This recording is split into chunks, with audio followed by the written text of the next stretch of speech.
Hi எல்லாருக்கும் வணக்கம். என்னோட சேனல் சப்ஸ்கிரைப் பண்ண எல்லாருக்கும் ரொம்ப ரொம்ப நன்றி. இந்த வீடியோ கடைசி வரைக்கும் பாருங்கள். உங்களுக்கு பிடிச்சிருந்ததுன்னா லைக் பண்ணுங்கள். இந்த வீடியோவில் ஐர மீன் குழம்பு எப்படி பண்ணலான்னு பார்க்கலாம். அதுக்கு ஒரு தக்காளி எடுத்திருக்கேன். ஒரு 15 to 20 சின்ன வெங்காயம், 2 டேபிள் ஸ்பூன் தேங்காய், 1 டீஸ்பூன் சீரகம், ஒரு 4-5 பல்லு பூண்டு எடுத்துருக்கிறேன். இது எல்லாத்தையுமே இப்போ மிக்ஸி ஜாரில் போட்டு நல்லா ஃபைன் பேஸ்ட்டாக அரைச்சி ஒரு பாத்திரத்தில் எடுத்துக்கிறேன்.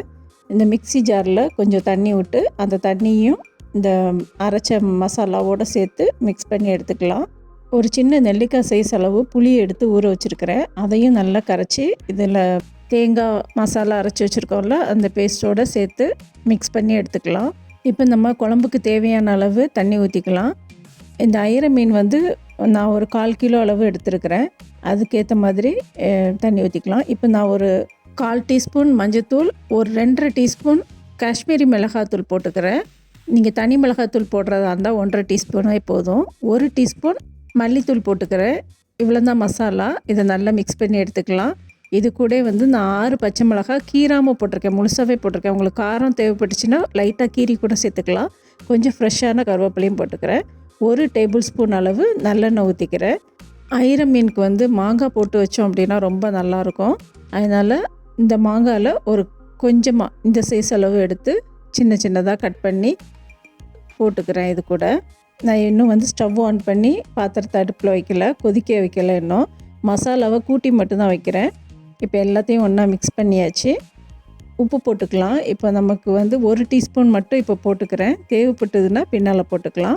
1 டீஸ்பூன் உப்பு போட்டு நல்லா மிக்ஸ் பண்ணி ஸ்டவ் ஆன் பண்ணி ஒரு 10 நிமிஷம் கொதிக்க வைப்போம். எங்கள் அம்மா இப்படி தான் மீன் குழம்பு வைப்பாங்க. ஃபஸ்ட்டு எல்லா மசாலா எல்லாமே கூட்டி வச்சுட்டு அப்புறம் ஸ்டவ் ஆன் பண்ணி ஸ்டார்ட் பண்ணுவாங்க. அந்த மெத்தடில் தான் வைக்கிறேன். இப்போ நான் மீனை நல்லா கழுவி எடுத்துகிட்டு வந்துட்டேன். நல்லா க்ளீன் பண்ணி தலையெல்லாம் ரிமூவ் பண்ணிவிடுவேன். நான் குட்டி மீனாக இருந்தாலும் பொறுமையாக உட்காந்து தலையெல்லாம் ரிமூவ் பண்ணிவிடுவேன். தலை வாலெல்லாம் ரிமூவ் பண்ணால் தான் எனக்கு சாட்டிஸ்ஃபைடாக இருக்கும். இப்போ ஒரு 10-12 நிமிஷம் கொதிச்சிடுச்சு. நல்ல பச்சை வாசனைலாம் போயிடுச்சு. மசாலாவோட பச்சை வாசனைலாம் குழம்புல போயிடுச்சு. இந்த ஸ்டேஜில் க்ளீன் பண்ணி வச்சுருக்கிற ஐர மீனை போட்டுக்கலாம்.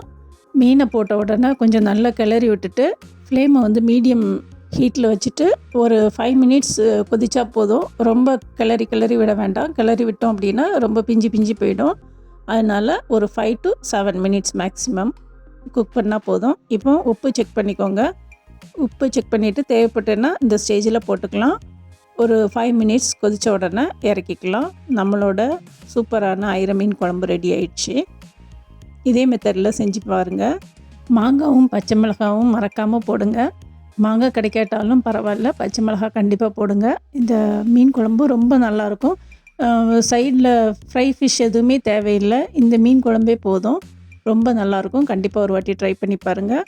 தேங்க்யூ ஃபார் வாட்சிங். நன்றி, வணக்கம், பாய், டேக் கேர்.